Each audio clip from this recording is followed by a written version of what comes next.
All right, so here we are. We got Mike Sabatka with us today. Thanks for having me, Tom. My pleasure. So let's see. As our massive audience knows, because we got millions. I think we just crossed 1 million in our viewers.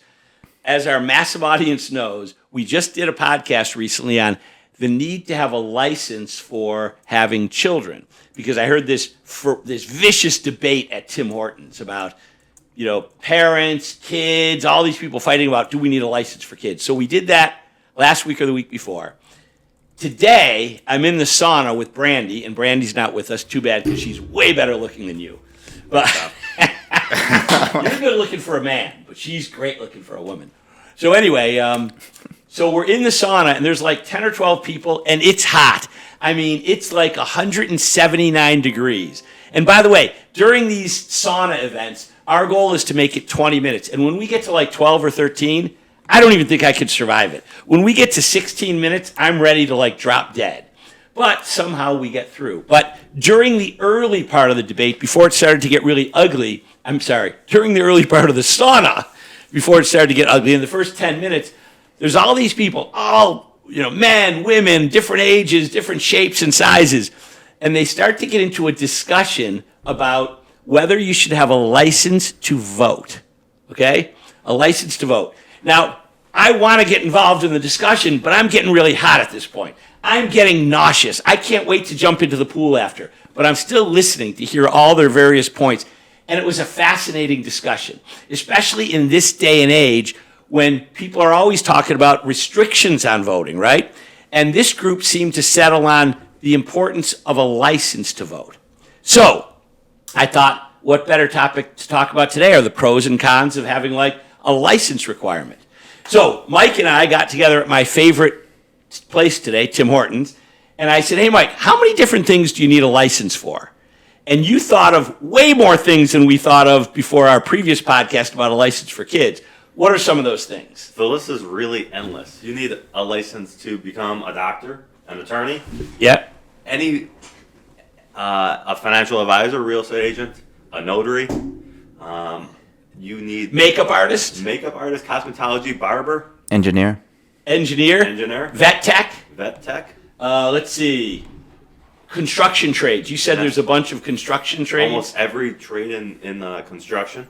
You need a license to shred documents. Wait, what about, you said a barber, right? A barber. A barber needs a license. Bail bondsman? Bail bondsman. Security guards? Yes. Now, you're in real estate. What about home inspectors? Home inspectors, appraisers. You got to have a license, Yes. right? A mortgage loan officer. Oh, wait, what about the big one, the most obvious one? The hearing aid dispensary. Hearing aid dispensary. I found that. You got to have that, right? Yes. Marijuana? Even though gross in nature. That's right. Alcohol? Alcohol. You got to have a license, right? Didn't you say that in some states even travel agents need licenses? Travel agents need licenses. Gambling? Yes, if you sell firearms or ammunition. Auto dealer? Yes. Coin processors? That is I one. know you got that one down, right? But the fact is, to do almost anything, you need a license. You need a license to drive. You need a license to drive, right? But you don't need a license to vote, which is fascinating because, I get why we're going to talk about the pros and cons, but think about it. We're voting for the people that are going to be running our country, our states, our municipalities. They're deciding what to do with the tax dollars that we give them, how to balance our budgets, how to deal with treaties with foreign nations, whether to go to war, right? The President of the United States can declare war, right? For 60 days, I think, and then Congress has to approve it. But the point is, they can start a war. And the question is, why don't we need a license to run for office and to vote for office? That's what the debate was about in the sauna today. Yeah. I'm not sure if I've made up my mind on what I like, but I definitely love discussing the topic. Yeah, I'm not weighing in one way or the other because there's pros and cons, right? But it's a really fascinating topic because when you think about like the gravity of it, when I think about who we need to run our country, I think we need, the LeBron James of politics, right? The Michael Jordan, the Josh Allen, right? He's our guy, right? He's a Buffalonian. But the point is, you'd think we want the best and the brightest, the most capable people to run our nation, our states, our towns. I mean, even the town of Clarence, New York. We want the best and the brightest to be in charge of running these for us because we're depending upon them. I mean, what do we have in our lives? We got work. I work like 7 days a week. We have kids. We have, a lot of people have to take their kids to soccer practice. Some coach it. We have hobbies. We have all kinds of things in life. So we want to outsource running our country to somebody else who it would be their job. But we want to do it to somebody good, right? This summer, remember that guy that I had cutting my lawn? Let's not mention any names, right? But last summer, he cut my houses for me, cut houses for you. He was awful, right? He called me again this year, and he called you again this year and said, hey, can I depend upon your support again this year? And after much, stress about it, because I like the guy, I finally said no.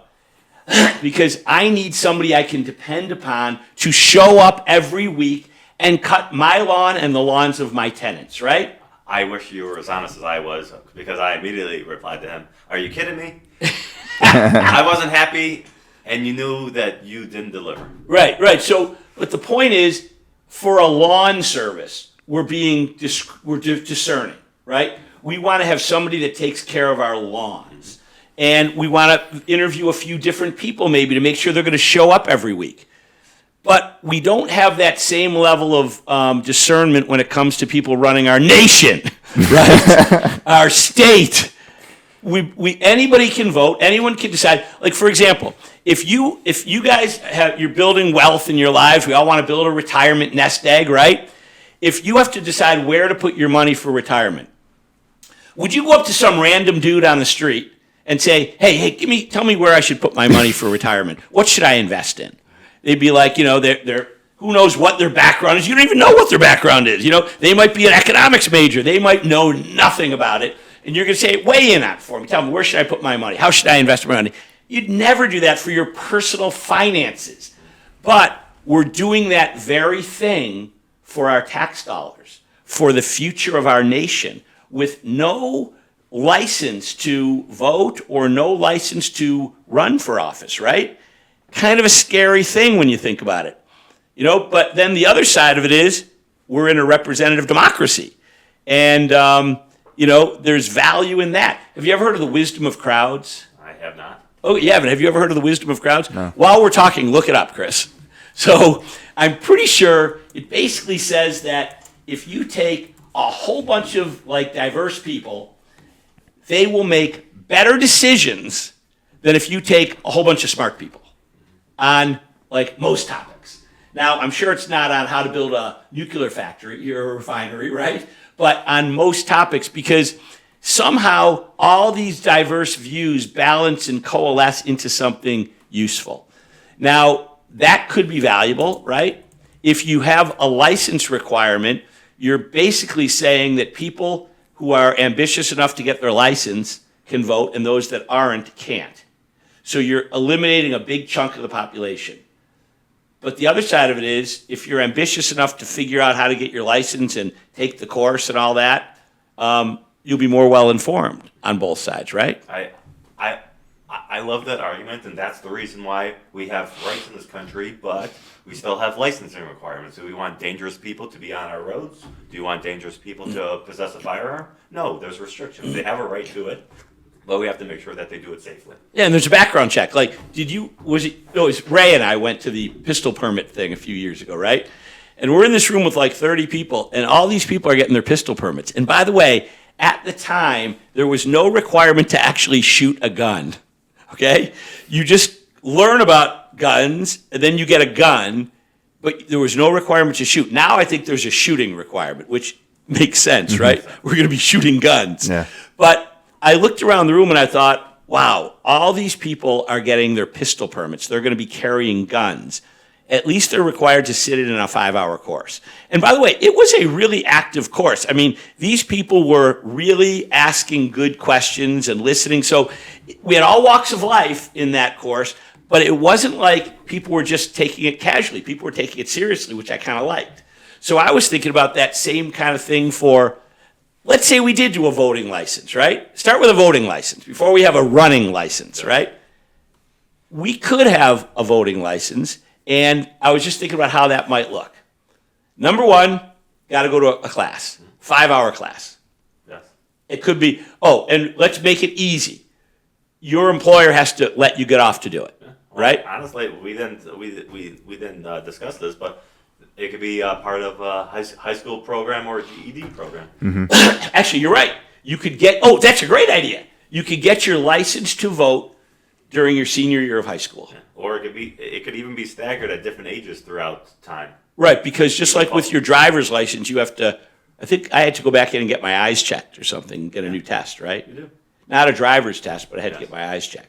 But yeah, you're right. You could do it as part of a high school program. You could do it as part of a GED program, part of a college program. I mean, all kinds of ways that you can get your 5-hour course in so that you then have the right to vote. But if you don't have it in high school and you want to do it at a work day, you get to go out and do it. You do your 5-hour class during work day, and it's free, right?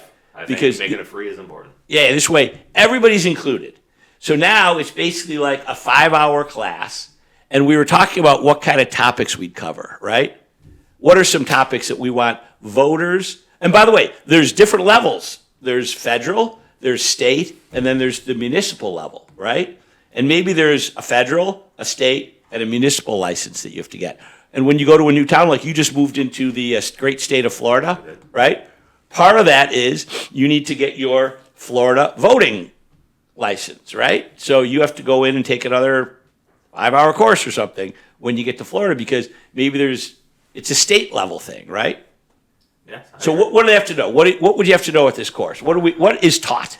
I think taxation and budgeting, very important topic. Big ones. You want to know where your money is going towards, and you want to understand how it's spent and the difficult decisions that our public office holders have to make. Wouldn't it be nice to know what the job is that you're about to hire someone for, right? I mean, when I was a younger man, probably your age, and I was interviewing for a job to be the head of this new privately funded startup, right? I had 3 days of interviews by people who had been in these roles. They knew what was ahead for the job. I had to go on a lie detector test as part of my interview process, okay? And this was for the CEO of a tiny tech job, right? The people that were interviewing me for the job knew exactly what the job was and what I had to be capable of doing. So if we're going to be effectively interviewing people for jobs as the President of the United States, a member of the House of Representatives, a member of the Senate, the town supervisor, the governor of the state, we should know what they're going to be doing in that job, right? Exactly that. Yeah, like, how do you know if they'll be any good at it if you don't even know what the job is? Right, so if you want to vote for the job of president, you got to know what the president does, right? I agree. Yeah. And one important thing that people are starting to discuss, I think in the past 8 years, but I don't think previously, is how important the President of the United States is in choosing the members of the Supreme Court. That is something that people probably don't think so much about. But you're right. I mean, look at the change in the U.S. Supreme Court from 2015 till today. I think it's 6-3 conservative to liberal. Back then it was 5-4, I think. And these are lifetime jobs. I think Clarence Thomas was picked for this job in the 90s. Wait, was he a Bush or I thought he was a Bush appointment. Yeah, about 2000. Yeah. That's 24 years now, right? Yes. Chris, could you do a quick search, see who he was appointed by? But you're right, that's a lifetime job. One of the guys that I think Trump put in was Kavanaugh. Brent Kavanaugh? Yes. Yeah? I think he was in his 40s, Yes. which means he'll be in that job for 30, 40 years, right? I mean, Will be 30 to 40. he could be in his job till he's 85 years old, right? Yeah, that's a big thing. It's by Bush. It was by Bush. Yeah. You're right. Good job, Mike. So, so think about that. You're right. The president, but even members of Congress, I mean, they're voting for our laws, right? The House of Representatives, the Senate, And by the way, everything that you have at the federal level, you have at the state level, right? Instead of a president, you have a governor, you have assemblymen, but you're basically making the laws that we're all going to be living by, right? And even though that the system allows for elections every few years for Congress, and there are no term limits, incumbents have staying power. Oh, you're right. You're right. So once when you vote them in the first time, it's They're like going to be gonna there hold for a their long office. time. Yeah, name recognition. By the way, I personally think a license requirement is just far-fetched, right? But what might not be a bad thing is training. And that is, you don't have to take it, but start at a very young age with students and basically have a number of things that we're training them on. I love your idea of high school, right? You're training them on what these jobs are, right? So that even if you don't have a license requirement, by the time they get to be 18 years old, suitable to vote, they actually know a lot of the things that they would have had to be trained anyway, if not all of the things. Big thing is taxation and finance, right? I had no clue how our government was taxed and how it was budgeted throughout my early years of voting. Yeah, and here's the other thing. People think the U.S. is the richest country in the world, okay? That's a fuzzy term because when you think your country's the richest in the world, you think they can afford to pay for anything, right? But the reality is we're the most in-debt country in the world. I think our debt is now like $35 trillion, which, by the way, if our tax revenues were $40 trillion, it's a problem, but not a massive problem. Our tax revenues last year were $5 trillion. So we're generating $5 trillion, but we're spending $6.5 or $7 trillion. People don't realize that money matters. And we need to be really careful about what we're spending on because we don't have the money. Yes. People need to be enlightened more. On a macro or micro level, it could be the same. Imagine if your debt is 5 to 7 times greater than your take-home pay. 5 to 7 times greater. Yes. Great. Wait a second. Yeah, you're right. 7 times greater than your take-home pay. Let's say you make $100,000 a year, and your debt, your credit card debt, is $700,000. You have a $700,000 credit card debt, and you make $100,000 a year, which means you're not rich, you're not poor, but you're not rich, right? And that means that you need all the money that you have to pay for your car, your heat, your electric, your groceries, your kids' education. So you don't have much extra money, but your debt is $700,000, and you're making credit card interest payments on that. I believe if we had a relative comparison, your interest payments would be 10% of your not take-home pay, gross income. Of your gross income. Yeah, so think about this. We generated $5 trillion, it'd be more than 10%, because we generated $5 trillion last year in tax revenues. We spent $875 billion on interest on our loan. So that's like 18%, 17%. If it were $1 trillion, it would be 20%. Yep. So it's like around 18%. 18%. So 18 pennies on every dollar that you pay out in tax, it goes to interest on the loan. People that are voting and also those running for office need to know that, People need to know how important taxation and finance is to the health of a nation. I mean, money matters as much as we don't want it to, right? We don't want to be bogged down by money decisions, but it's everything, right? Because if you don't have the money, because think about it, we made $5 trillion in 24, we spent $7 trillion. Where does that $2 trillion come from? Where does that extra $2 trillion come from? Do you know? It's a financial responsibility of all people in this country. It's a debt. We had to borrow it. We had to borrow that $2 trillion, which means we don't have it. We don't have enough to pay for our basic needs, so we have to borrow it, which means you have to pay it back sometime. And if you're voting for people that are going to be in office, you should know that the people you're voting for have to be savvy enough to understand how to manage money, right? How to use our tax dollars in a way that, number one, fulfills our needs, right? Because we need stuff. But number two, does it in a way that we can afford, right? So what else? Other than you should also be trained on structure of government. There's a president, there's Congress, there's the judiciary.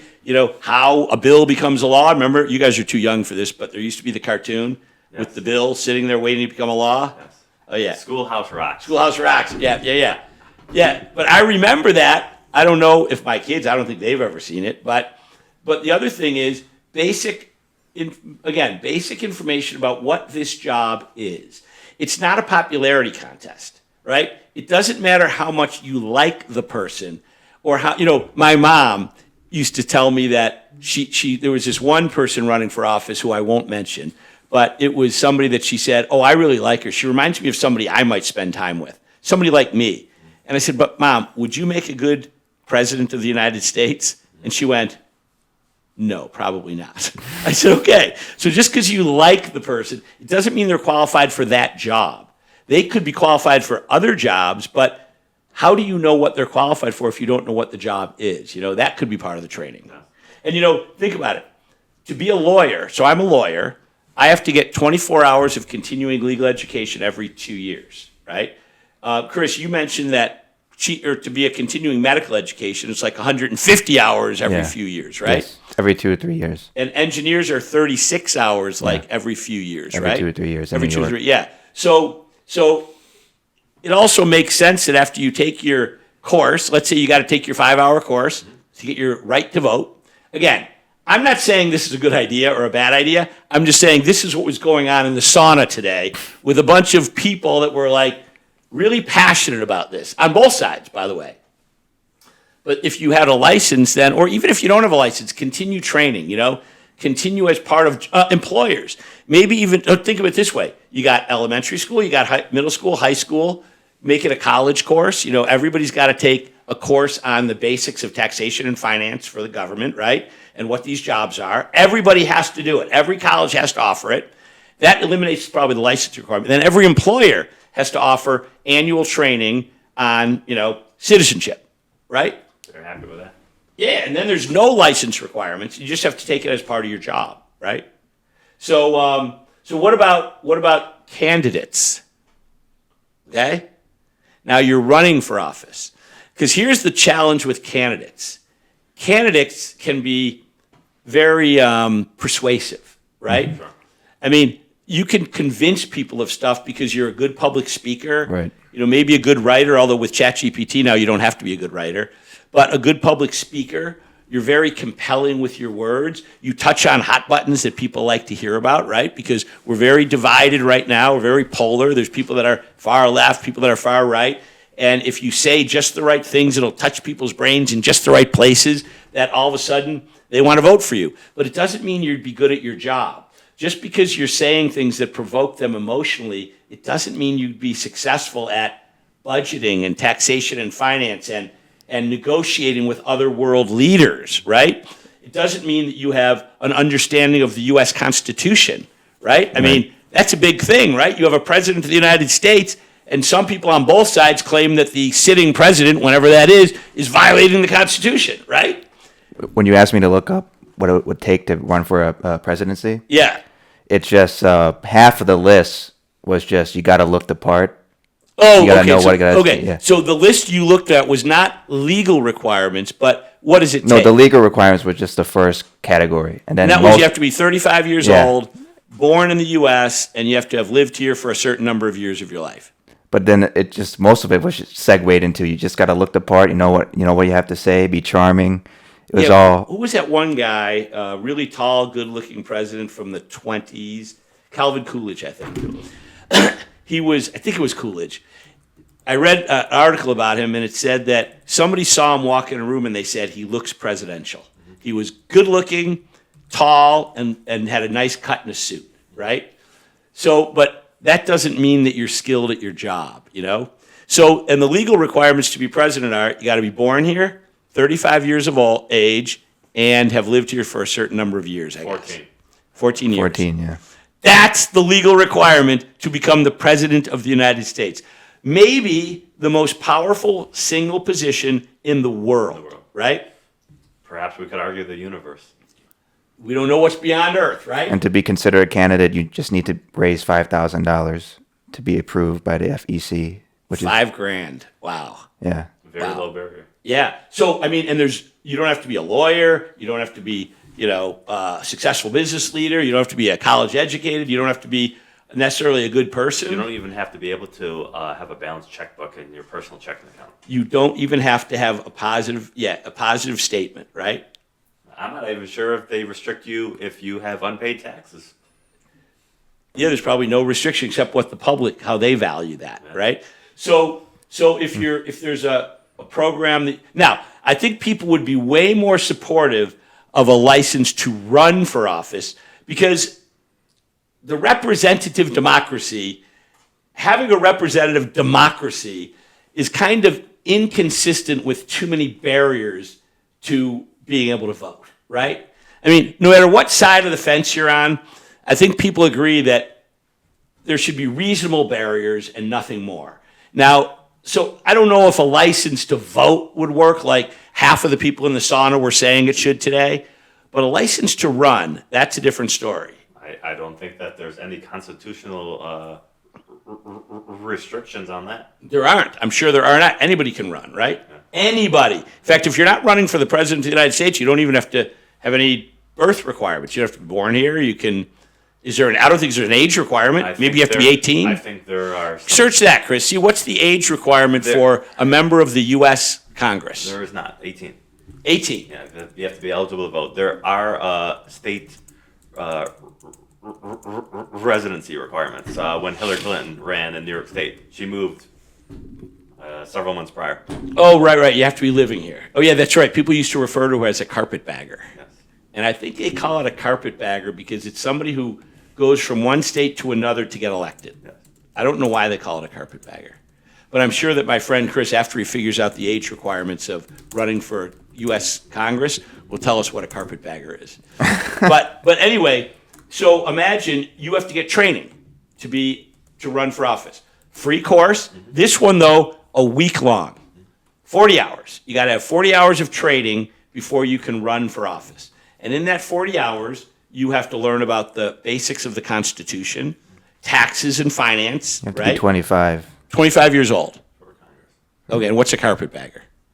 So you got to be. And your employer gives you time off to take the course, right? Very nice. It's free. Yes. Of course, it's free. Structure of government. You have to understand how the government basically works, right? You have to understand what your job's going to be, right? I mean, if you're running for a member of the U.S. House of Representatives, you need to know what your job will be before you run to get the job, right? You know, what are your duties going to be, your basic duties? What skills do you have to have, right? And then, again, taxes and finance. We need to understand taxes and finance and budgeting, right? And our current state of our budget, right? And I want to know what's a shame. Even when elected officials know what their responsibilities are, sometimes they choose not to fulfill them. How many times is there a vote and a congressman is not present in the building? Okay, I'll give you a funny story. When the Vice President Dick Cheney was running against Edwards, it was when Bush was running against, I forgot who he was running against for president. Al Gore? But No.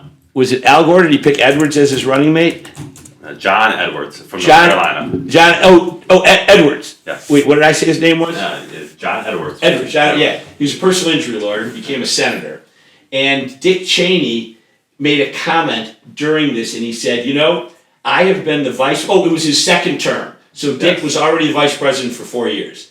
And he said, one of my jobs is to sit and preside over all the votes in the Senate, right? And he said, I'm there for every vote. And he said, I've been doing it for 4 years. And the first time I ever laid eyes on John Edwards is right here in this debate studio.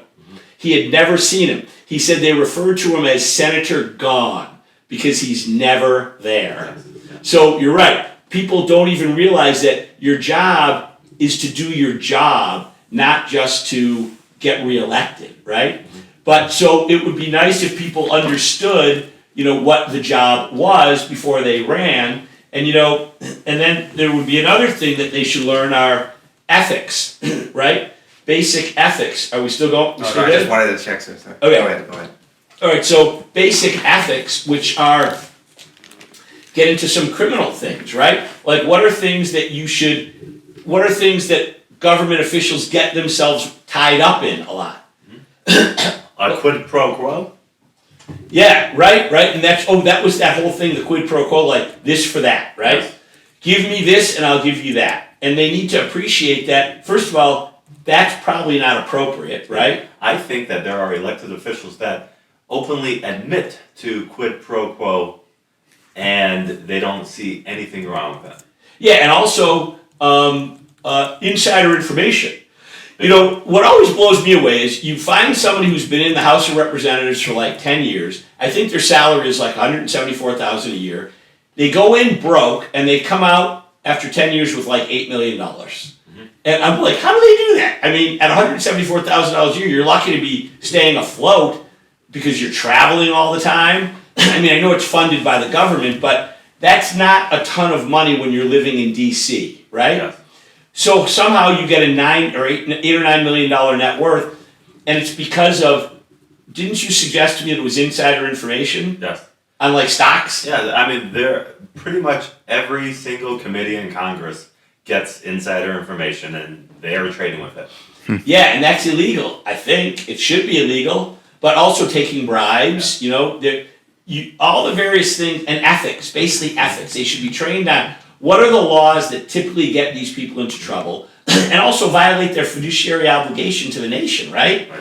So, oh, and by the way, though, with respect to ongoing education, so let's say they have to have a week-long training course, right? By the way, that's not a lot of time. I mean, some people get an entire 4-year degree in political science, right?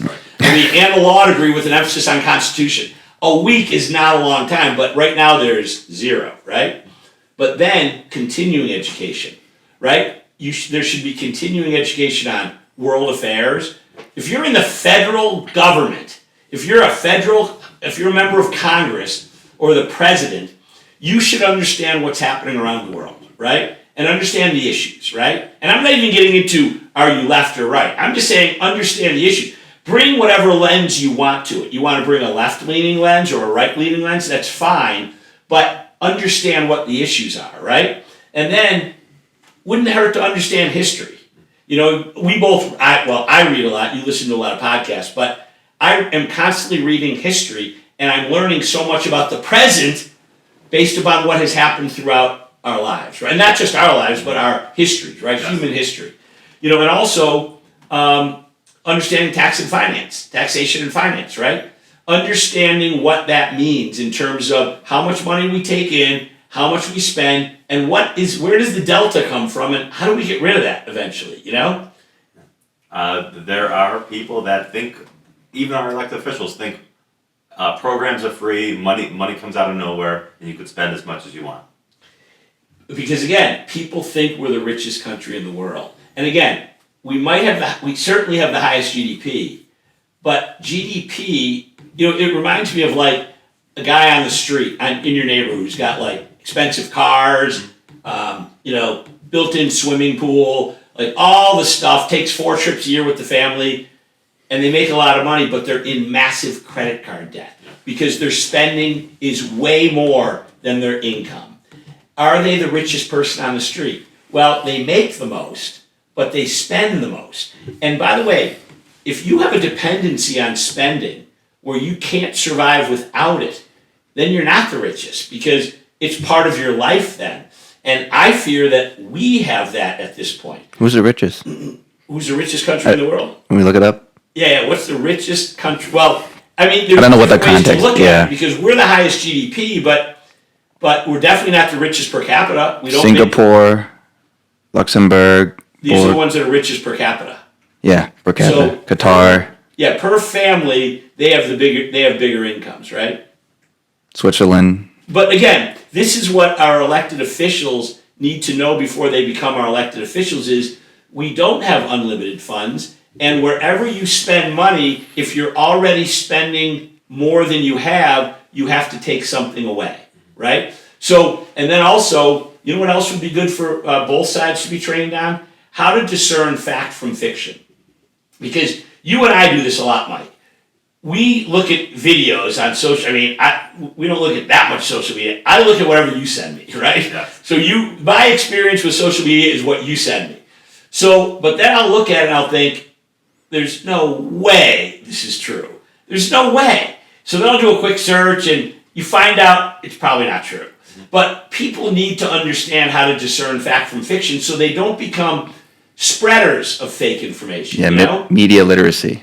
Media literacy, Yeah. News literacy, so-called news literacy, Yeah. right? And that problem exists both ways. There are problems where someone will listen to a news story, not fact check it, and believe it is true.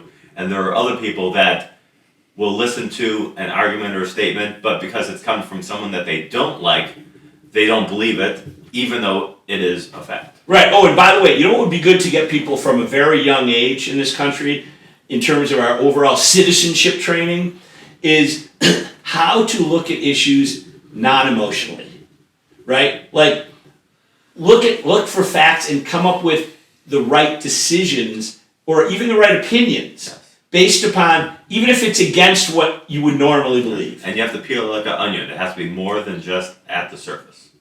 Yeah, because it rarely is at the surface. In fact, every time you send me these videos, at one layer they're often correct, but then when you drill down, it's like they're not complete.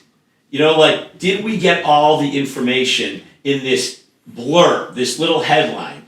The one thing you sent me recently was related to the jails that are being built in New York City, right? I actually like this Humboldt Parkway example.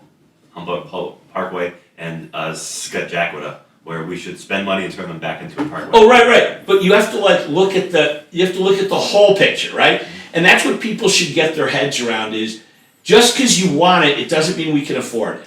Just because you want it, it doesn't mean that it should go ahead of something else that you might want more. It's almost like putting things into, even if the facts are correct, do we put this into context, right? Because, somebody recently was telling me that their dad went to a protest because they're closing down a federal park under this Doge program, right? And the dad went because the daughter works there, right? So he was supporting the daughter. They're all protesting closing down the park. And whenever I see protesters, I always think to myself, I'd love to pull them out one-on-one and discuss what they're protesting. And then ask if they've thought of alternatives. What's the solution, right? Like, you don't want this to happen.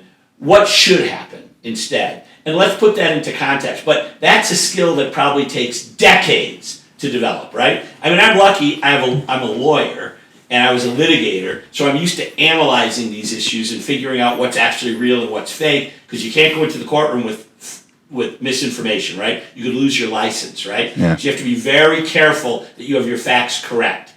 If that started in elementary school, where people are always questioning everything, like, you tell me something, and I agree. Like, the Buffalo Bills they're going to win the Super Bowl this year. I'd be like, I really want to hear that, because one of these days the Bills have to win the Super Bowl, right? But wait a second, Mike, let's back up. Why do you think that's the case? Where did you get this information from? What are other things that could happen? Even if I want to hear it, or if there's some bad guy, you want to hear how bad they are. People love, it's like, what do they call it? A guilty pleasure. People love hearing about bad things that happen to bad people. Then you're like, wait, are they really bad? Let's analyze that a bit. If people got into the habit of always analyzing, even stuff they want to believe, from a young age, like kindergarten, first grade, second grade, we'd have some really savvy voters. Think? Yes. Okay, so I think we can conclude that we're not going to be able to have a license, nor should we have a license to vote, right? I mean, I think we don't need one if we create training programs that everybody can voluntarily take, but they're pushed by employers, by high schools, by middle schools, by elementary schools, by colleges. There's a 40-hour requirement before you get your college degree, your high school degree, before you move from middle school, you know what I mean? And employers have, just like, there's other things that employers have to do. Oh, shit, I'm doing training all the time with my company. Anti-corruption, anti-sexual harassment, intellectual property fundamentals. I mean, there should be a citizenship training as well that goes hand in hand with that. Then we don't need any licenses, except if you're going to run. Yes. I do like the license more for people that run for public office, because it does allow every voter to participate, but there are lots of benefits to creating a more educated voter base. And if you knew that a candidate that you liked was at least trained in the basics, then you could go by who you like.